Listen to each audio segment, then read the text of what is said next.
Voilà. Bonjour. Bonjour toutes et à tous. Je viens de me réveiller avec une information que je dois partager avec vous, mes chers abonnés. Surtout qu'a dit information doit partager de Osaïdo.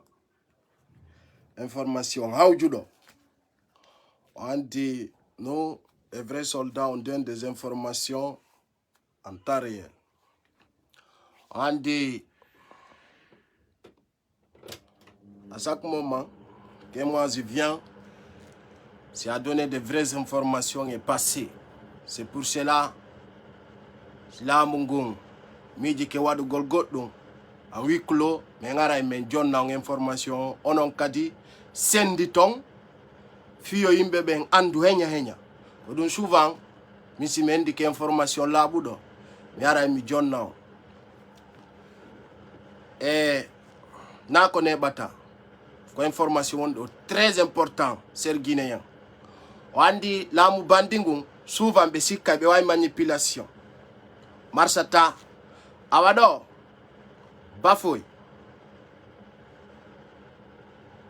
Ministre de la Sécurité Albert Camara, ministre de la Santé Alpha Condé, Yoni Alande. Plamongo mendi kenani. Ande nder garage jidin Conakry fap. Be yay be depuis yimbe fenande be. Oyo be yimbe don ko kala yawo haysi ko kindi yata ko ya wadu test corona jama haysi ko mamu wando ko sabonno c'est pour la fête de Tabaski parce que be andi kala on pullo futa falete yawgol juulo ya ka village mu be andi ande kala on dimo falete yawgol wado ya julde donki ngon kamun. Mais maintenant comme ils sont compris, ils ne pourront pas avoir d'argent dans une stratégie au niveau de la barrage. Ils sont imposés. Chaque citoyen qui veut voyager, tu dois te vacciner au niveau de la garage. Tu payes 100 000 francs guinéens. Alpha Condé, Ouadim Beka garage Bambeto, Madina, etc. Kala kandu don gar voiture no wodi. Hara ko Conakry urata, Yalta tum, hasko kindi ayata. On va amika. C'est des voleurs manipulateurs. C'est moi qui a dit à tout un Guinéen qui me regarde. C'est pour cela on dit ming si mi ari o jonnu gol information. Ay be andi ko gonga mi halantabe. Harabe moni, harabe yenna jabota kon parce que ko intéressé là c'est des vraies informations. Donc tout un citoyen qui veut voyager dans la sous-région, wata vaccino ko fenande et puis ko carte be adata be yeyaon et ore tapale ita 100 000 francs guiné buri pasi di yobata di yaka village ma yoba pasi yoba vaccin fenande pikiru angala wadani e ore fenande wata goto wadu ko Alpha Condé woni wadde commerce ko neddo fenandejo kala garage mo yawdon be halani on dun inne pay ko sare wi o fena mi blokata goto. Même personne ne me bloque, au pas en personne ne dirige. Je suis le PDG, je bloque personne. Ce qui m'intéresse, moi, c'est mes informations claires. Min kodum woni information. Mi wanaro yenala, wala ara critiqualan. Min konnu intéresse la. Ko si miebi information là ou de poste, mi ara mi jonna. Si la mungu mi dike kabe boycott tabe wudja. E hore population mi andi mi ara mi laɓɓina naw haray mono hoolaki kadi yo yawka gar voiture joni ayay mijite a passager jo a citoyen jo hiɗa faala iwde Conakry ya exemple kindiya ɓenna ko ma waɗa soda cartal vaccin mijiti ɗum 100 000 francs guinéen a citoyen jo leydi hein? Mais pour quelle raison ko fenande ko commercial kala on faala ɗo yaade juuloya ko mum ko min pay ko sare wolamma watta vaccine ko hunde fenande déjà na vaccin be jonnatan ko carte ko cartal woni ko be jonnatan cartal donc do andi ara buy e meden ino faala iwde wano Conakry yaha ka village mum on fami ka wada vaccin wada ton julde donkingon tawde e famille mum on hara famille mum on kanyum kadi hino welti e jonno ay be andi dum don fulbe ben ko ma yaay ko enen mari yobugol pass yaha donc joni be impose hande ko hande fuddi wobbe wi ko hanki on fami ka donc dum don be fuddi ke e ko mi toroto kadi soldat be ambe parce que j'ai des vrais soldats qu'on a créé actuellement on andi benen ko terre à terre donc j'ai des vrais soldats qu'on a créé qui va remonter les informations avec des images kala kataw don dum no wadde tire photo ji wonbe ben wadde parce que on andi bafoy ko fenandejo ministre de la santé on ko fenandejo ministre de la sécurité on ko fenandejo ka Interpol ko fenandebe kadi ka service de renseignement ko ñeeloy woni dénonce de fulbe bento dum don kadi be ngendi ke kono ful kala pullo nangado ka service de renseignement Alpha Condé c'est collaborer avec ñeeloy dum don kadi mede ngandi wana fi me nganda kono ene me monana kima ay tu ida nder Conakry ida jindude kanko konko waduda a hette e awata wadde mal awata kadi wadde ay goto mal ko jikkuma bongongo kono bembe jokkuda fabu camara en aya nyande go mi adday dossier ma fo mi wallina bembe yata do winda fi be ko 200 000 300 000 et million mais jogiti dossier ma ti encore un petit devant nous mais menya mani ay landoma na fi ma kono no hersini tata pour le foot tata ko ya yaw ya di moma si nyama ko du woni avenir ma ngamaya ti sera jamais ere a jotta ko jala aduna dum do mi alino ma e kala kadi mo mi ala ni won clair ko mi ala ni mo kon min ko dum mi acca nyam gol kungo do kala ko mi ale ne ata ko clair ana wi adna ma ko yaw gol winda cuudi yimbe ya dénonce yimbe tonya bibbe yimbe fiya bibbe yimbe nange ya e soke jodo don ka réseaux sociaux ande visibilité ala ida doga gauche à droite tu vois ya jodo da winda inde fulbe yobe yawbe wada ka Interpol ka service mi ngay ka service de renseignement be not dalam be wol nalan ko ñeelo wadata c'est tellement honteux pour toi tellement honteux ya winda pullo di moma yo nange sikanga jodo to dogay auto jala e nder sare den ko nagi ko fenande wontata ko sa watta la ko ngoto waratama ko min no alamma ko ngoto waratama parce que on sikkay yimbe be nganda ko jokkudon a plus b mo kala ko ni wadde ka service de renseignement lagine meden jogiti non dir don non kala ko fe ise couture ya me ngande on andi ya tout dernièrement ce soir je vais venir avec un autre rythme hollam preuve di Alpha Condé yenna tay ministre be mum parce que secret di mabbe no yalti ha yewti kayeb DG on a ces preuves avec nous on n'a pas besoin de tout dire on a encore des choses qui est claires donc andi miss mi ala ni be gonga kan be commenti tataka par exemple parce que be andi tout ce que je dis est clair hande jibina hay goto ko fejjata kon ce que je vais dire à tout un citoyen qui veut voyager c'est-à-dire à Mamoun dans les régions watajet ton vaccin Fernandez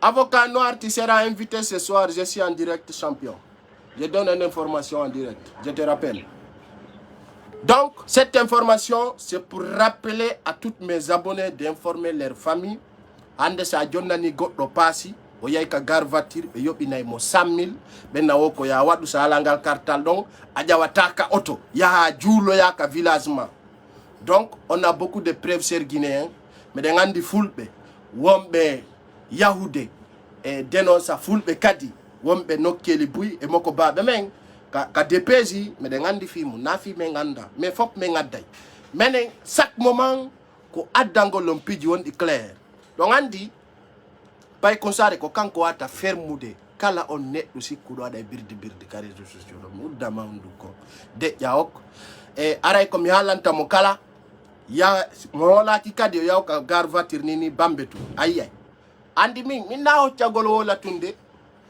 pas de ce genre de personnes là wolu goltum parce que on veut parler non nous sommes pas ce genre de personnes mais si men jonne information ataay koko labi mais ngala no men ba kita Ousmane Gawalenka on avait dit il y avait des vidéos qui étaient là vidéos di Suprimaka vidéo di reste et c'est ça un vrai combattant ko dum la woni différence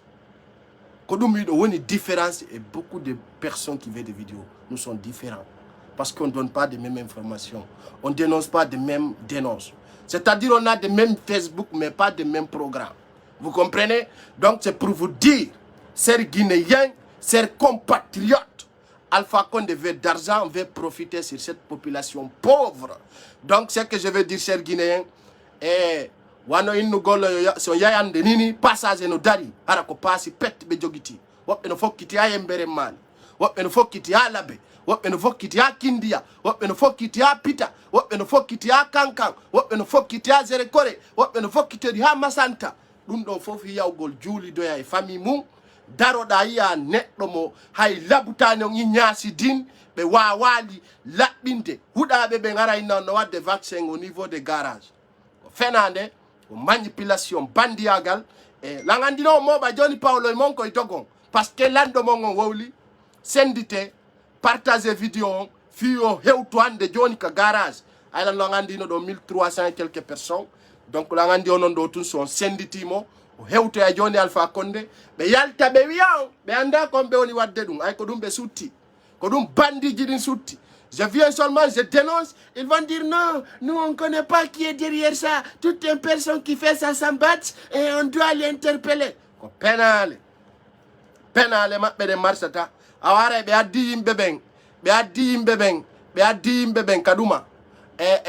Vaccine go imbebeng au niveau des garages. Et ore pénale. Et ore birdi marsata. E kadi marso itakadi. Hare ko dun torondirden jama.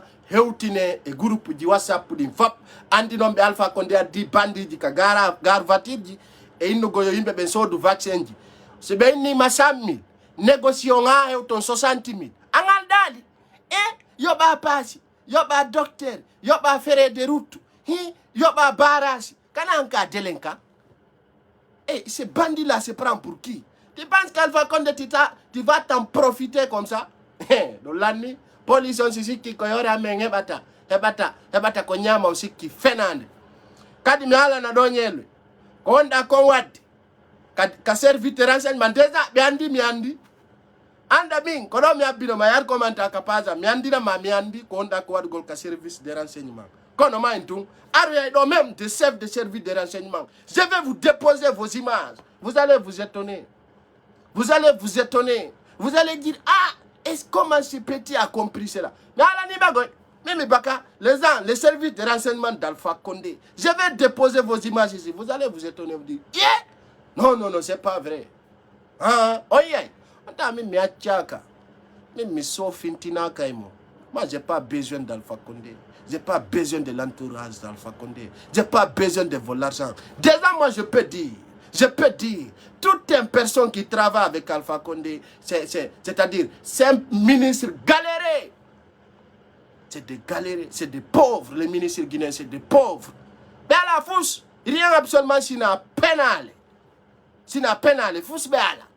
C'est pour cela, l'autre jour, j'ai dit, il ne profite de l'imbe. C'est-à-dire, il sert seulement comme un croquet. Bandit. Quoi, Goltunda, Kawudja, quoi. Aïe, do be andi do ko julde donki au lieu que be wallu population e batte ko be arbe ndara ka be wujja population ko an holbini ko billahi wallahi tallahi. Ça fait pitié yurmia hara population ko yo wakilo andi ton ko woni ko hibbude hore men no tidi hino yurmi hino satti moƴƴa non andi ko no ɓuri sattude programme on fo ko tawde ande e ɗi bandiji ɗon haɓɓiti ko hore men wurata. Vous comprenez? Donc c'est pour vous dire que combien de fois sont malhonnêtes, combien de fois sont démagogues, combien de fois c'est des manipulateurs, combien de fois ils veulent profiter pour vivre. Combien de fois ils veulent profiter sur vivre. Des bandits délinquants. Il be jodi au niveau des garages et nous golben woko be ngar wada na yimbe test corona be yimbe yoba 60.000 fi yobe voyage akunde don kindia yoba 60.000. Lagine mi ngaldi Moulali lagine alako hula. Moulali lagine alako hula. Jama on hawni. Hara musibe ko andintin gollon dum. Hara kala musiddo mo woliran do ni ande ko gonga ko laabi hande ka garage Bambe to ko du woni nyallude ka garage Madina kala kandu don gar voiture no wodi fewndo e der Conakry be jetti bandiji joddini kala jaw et puis ko andir ton ko bandi délinquant. na e hôpital be wadi de minima ka garage badi be joɗɗinita boy maɓɓe koy ka garage badi be joɗɗinita boy maɓɓe koy ɓe inna ɗon yimɓe ɓe wo ko fi corona non c'est pas possible quoi c'est pas possible kono haray jamman fof koyo sendutu vidéo on très urgent parce que information ɗo ko hande o waɗa sur place si tawi ko délinquant mafia ɓe waɗi ɓe andi do mi andi haray Conakry fop ko yon sendutu jama on humpito ko waɗi kon ko non woniri donc wata wonde c'est des personnes nulles gouvernement Alpha Condé ko ɗum ɓe gaynata donc hande kikiɗe kadi haray ɗe wontidi e yimɓe buy makko baɓe men ayɗon andi ɗe weltano le premier message de honorable Ousmane Gawal e holli détermination makko on holli kadi hayso tappuno duuɓi sappo kanko yiltitorta ɓawre o holluno kadi kanko Ousmane Gawal o hulata o holli kadi kanko Ousmane Gawal hanki jemma hewtugol ka makko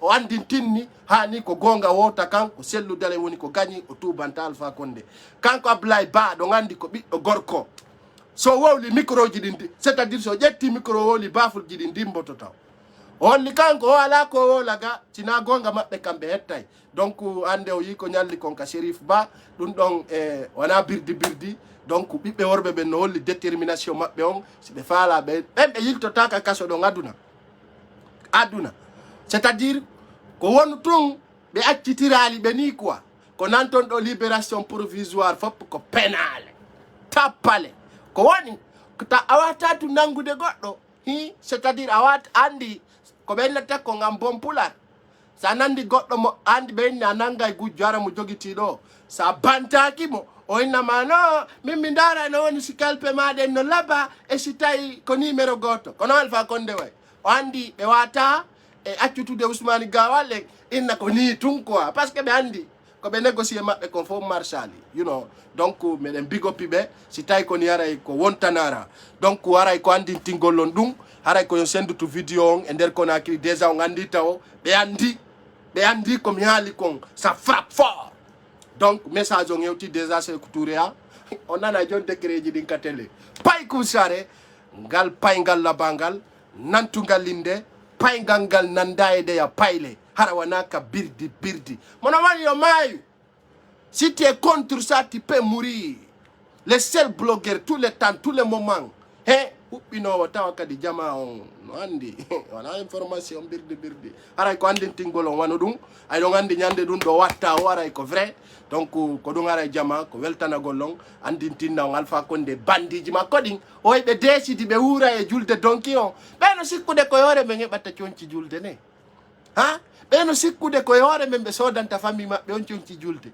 ɓeno ɓe il se prend pour qui c'est bandit délinquant so heɓali salaire on sikki ko hoore population pauvre on heɓa ton conci julde on huuɗa son tawi on voyage ata ɓawɗo yaha joɗɗon ka cuuɗi ƴetton ɗin ɗi sodoton vaccin ya on sodon kilo um tew ñamon wulnon ataya yaron noddon famille on télé on ka Facebook walla noddon ɓe appel landoɗon ɓe siɓe juuli e jan taw jonno hay goto hay 100 francs fi cartum fenade ɓenna sina yoɓu 60 000 sina yoɓu 100 000 a waya sata hakkude ɗon e kindiya eno naɓɓiti billahi wallahi tallahi no muusi aray ko andintingol on ɗum ko fenade tumɓe jokki birdi Alpha ko min innoma enen ɗiɗo en tokki kala ko faalaɗa waɗugol ɗo bandiyagal ɓe dénoncete faala maaye hande kadi ɓe gatta e kollu mi bonni polo maɓɓe o ɓe monini o feetu kan huɓɓu tey pas tewi paygal ngal baka donc ko ɗum aray mi arno yewtugol on andi wona yo ñallu ha neeɓa sa andi que information wana ya accu o neeɓa ha bona ayka donc c'est pour vous dire ça c'est pour vous informer cela partagez maximum donnez les informations à tous les Conakrois donc c'est ça qui nous intéresse chers Guinéens nous sommes ensemble on vous dit ensemble nous vaincrons donc c'est ça partagez s'il vous plaît c'est ça ko ɗum ɗon woni ko woni kon mono moni yo maayo konno ɓe bandiɓe wata innugol kañum konno ɗi bandiji wata femporde ton innugol kañum koye hoore men heɓata conci julde ɗum no marcha amoni tu peux mourir donc c'est ça bye bye on se retrouve à 20 h pour les vraies informations avec des détails et des preuves soldat be débarquer ka kadumaji ka koyenji ka wowi don kala ka taw don on business no wada non mi photo adda non mi kala yaltutudo don anda wara bortama ka golle be mo ba joni tabo mabbe ko be doga ko menen woni lekki menen woni comprimé fatayde den fi mum donc Paye Kousaré vous donne rendez-vous à 20h bye bye et vous embarrasse partagez maximum.